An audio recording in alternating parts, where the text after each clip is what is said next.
Guys, mayroon po ba kayong mga ganitong problema? Ito po yung patay sindi ng ating motor pump dito sa ating pressure tank. Ito, papakita ko sa inyo.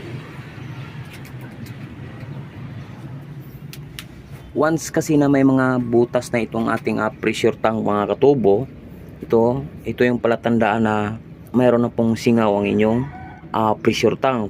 Naglulumot po ito. Kinakapitan ng lumot dahil mayroon na pong malabuhok na singaw or butas. Yan narinig nyo? Patay sindi.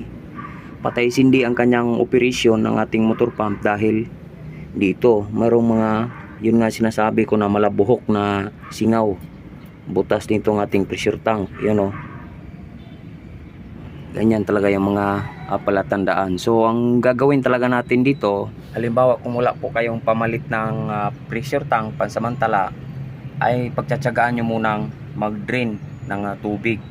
So sa pag-drain ng ating pressure tank ay kailangan mayroon din ganito ang inyong mga pressure tank, parang sariling drain gate valve. Kasi kung wala, kung hindi po nalagyan ng dati yung tubiro, pinaplug lang dyan sa ibaba, so napakahirap na gawin yan, wala kang sariling gamit. So napakadali itong ganito, mayroon pong nakabang na gate valve, buksan nyo lang po, yun